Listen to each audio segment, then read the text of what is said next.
Có một sự thật mà rất nhiều người đàn ông không bao giờ nói ra, nhưng lại luôn âm thầm thắc mắc trong đầu, rằng khi ở bên một người phụ nữ đã trưởng thành, đã đi qua nhiều năm tháng của cuộc đời, thì điều gì mới là vừa đủ trong sự gần gũi giữa hai người.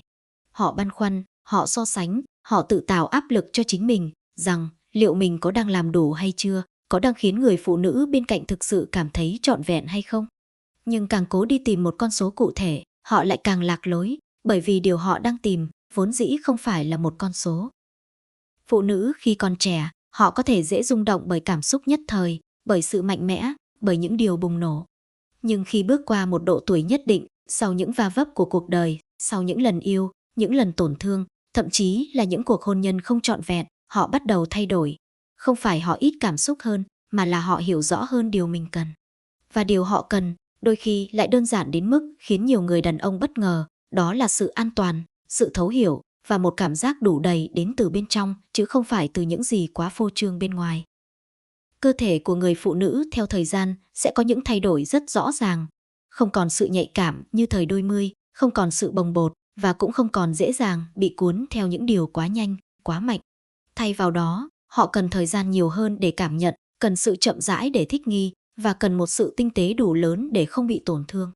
Chính vì vậy, nếu ai đó vẫn mang suy nghĩ rằng cứ phải nhiều hơn, mạnh hơn, xa hơn thì mới là tốt, thì rất có thể họ đang vô tình đẩy người phụ nữ của mình ra xa mà không hề nhận ra. Vừa đủ đối với phụ nữ lớn tuổi không phải là một giới hạn cố định, mà là một trạng thái. Đó là khi họ cảm thấy cơ thể mình được tôn trọng, khi từng cảm giác diễn ra một cách tự nhiên, không gượng ép, không chịu đựng. Là khi họ không cần phải giả vờ hài lòng, không cần phải cố gắng để làm vui lòng ai đó, mà chính họ thực sự cảm thấy dễ chịu. Và điều này chỉ có thể đạt được khi người đàn ông bên cạnh họ biết lắng nghe, không chỉ bằng tai, mà bằng sự quan sát và sự quan tâm thật sự.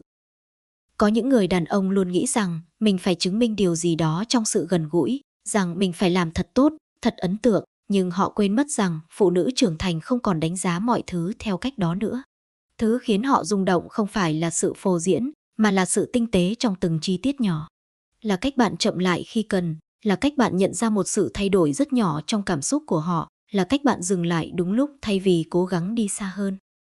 Và cũng chính ở đây, rất nhiều người đàn ông mắc sai lầm. Họ nghĩ rằng nếu dừng lại thì sẽ là chưa đủ, rằng phải đi đến một giới hạn nào đó thì mới gọi là trọn vẹn. Nhưng họ không hiểu rằng nếu vượt quá giới hạn của sự thoải mái, thì dù chỉ một chút thôi, cũng đủ để phá vỡ toàn bộ cảm xúc mà hai người đã xây dựng trước đó. Có một khoảnh khắc rất đặc biệt mà nhiều người đàn ông thường bỏ qua, đó là khi người phụ nữ im lặng. Không phải sự im lặng vì xa cách, mà là sự im lặng khi họ đang cảm nhận. Ở độ tuổi trưởng thành, phụ nữ không còn thể hiện mọi thứ một cách rõ ràng như trước. Họ không nói ra từng mong muốn, không yêu cầu từng điều nhỏ nhặt, nhưng điều đó không có nghĩa là họ không cần. Ngược lại, chính trong sự im lặng ấy lại ẩn chứa rất nhiều cảm xúc tinh tế.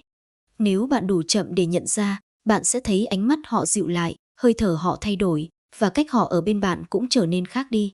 Đó là lúc họ đang mở lòng, đang cho phép bản thân được tin tưởng, được thả lòng. Và nếu bạn vô tình phá vỡ khoảnh khắc đó bằng sự vội vàng hay cố gắng đi xa hơn mức cần thiết, thì bạn không chỉ làm mất đi cảm xúc, mà còn khiến họ khép lại một lần nữa. Nhưng nếu bạn biết giữ nhịp, biết dừng đúng lúc, biết trân trọng từng giây phút đang có, thì chính sự chưa cần nhiều hơn ấy lại trở thành điều khiến họ rung động sâu sắc nhất. Bởi vì đôi khi, điều khiến một người phụ nữ nhớ mãi không phải là những gì quá mãnh liệt, mà là cảm giác được thấu hiểu mà không cần phải nói ra. Đối với phụ nữ lớn tuổi, sự tinh tế không nằm ở việc bạn đi được bao xa, mà nằm ở việc bạn biết dừng ở đâu.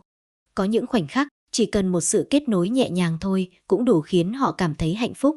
Không phải vì họ không còn nhu cầu, mà là vì họ trân trọng cảm xúc hơn. Họ không còn muốn những thứ quá vội vàng, quá ồn ào, mà họ cần một sự chậm rãi, sâu sắc, nơi mà mỗi giây phút đều có ý nghĩa. Và khi bạn hiểu được điều đó, bạn sẽ nhận ra rằng vừa đủ thực ra không khó, chỉ là bạn có đủ kiên nhẫn để cảm nhận hay không. Một người phụ nữ trưởng thành có thể không nói ra điều họ muốn, nhưng cơ thể và cảm xúc của họ luôn có cách để thể hiện. Nếu bạn tinh ý, bạn sẽ nhận ra khi nào họ thoải mái, khi nào họ cần chậm lại, khi nào họ thực sự đang hòa vào khoảnh khắc đó. Nhưng nếu bạn chỉ tập trung vào bản thân mình, chỉ quan tâm đến việc mình đang làm gì, thì bạn sẽ bỏ lỡ tất cả những tín hiệu đó. Và khi đó, dù bạn có cố gắng đến đâu, thì mọi thứ cũng chỉ là một chiều. Sự gần gũi giữa hai người không phải là một cuộc thi, cũng không phải là nơi để chứng minh điều gì. Nó là một sự kết nối, nơi mà cả hai cùng cảm nhận, cùng hòa hợp và cùng dừng lại ở một điểm mà cả hai đều thấy dễ chịu. Đó mới chính là vừa đủ, không phải là một con số, không phải là một tiêu chuẩn, mà là một sự đồng điệu. Có những người đàn ông sau nhiều năm vẫn không hiểu được điều này, và họ luôn tự hỏi tại sao người phụ nữ bên cạnh mình dần trở nên xa cách. Họ nghĩ rằng mình đã làm đủ, thậm chí là làm nhiều hơn, nhưng họ không nhận ra rằng điều người phụ nữ cần không phải là nhiều hơn, mà là đúng hơn. Đúng cảm xúc, đúng thời điểm và đúng mức độ. Khi một người phụ nữ cảm thấy mình được tôn trọng, được lắng nghe và được yêu thương đúng cách, thì chỉ cần một sự kết nối vừa phải thôi cũng đủ khiến họ cảm thấy trọn vẹn. Nhưng nếu họ cảm thấy bị ép buộc, bị bỏ qua cảm xúc hoặc phải chịu đựng, thì dù bạn có cố gắng đến đâu, mọi thứ cũng sẽ trở nên vô nghĩa. Vì vậy, thay vì hỏi bao nhiêu là đủ, hãy học cách cảm nhận. Hãy nhìn vào ánh mắt của họ, hãy lắng nghe nhịp thở của họ, hãy để ý đến những thay đổi rất nhỏ trong cách họ phản ứng. Bởi vì chính những điều đó mới là câu trả lời chính xác nhất. Đàn ông thường mạnh mẽ ở hành động, nhưng phụ nữ lại tinh tế ở cảm xúc. Và khi hai điều này không gặp nhau, thì sự gần gũi sẽ trở thành một khoảng cách. Nhưng khi bạn biết cân bằng, biết điều chỉnh, biết đặt cảm xúc của họ ngang với cảm xúc của mình, thì mọi thứ sẽ trở nên hoàn toàn khác. Có thể bạn sẽ bất ngờ khi nhận ra rằng đôi khi chỉ cần một sự chậm rãi, một sự nhẹ nhàng, một sự quan tâm đúng lúc lại mang đến cảm giác trọn vẹn hơn rất nhiều so với những gì bạn từng nghĩ. Bởi vì ở cuối cùng, điều mà phụ nữ lớn tuổi tìm kiếm không phải là cảm giác mạnh, mà là cảm giác thật.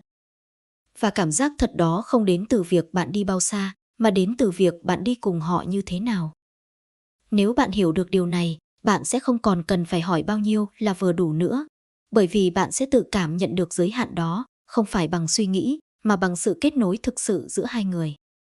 Trong một thế giới mà mọi thứ đều có thể đo đếm, thì sự gần gũi lại là một trong số ít những điều không thể định lượng. Và chính vì thế, nó đòi hỏi nhiều hơn sự tinh tế, nhiều hơn sự thấu hiểu và nhiều hơn sự chân thành. Đừng cố gắng trở thành người giỏi nhất trong chuyện đó.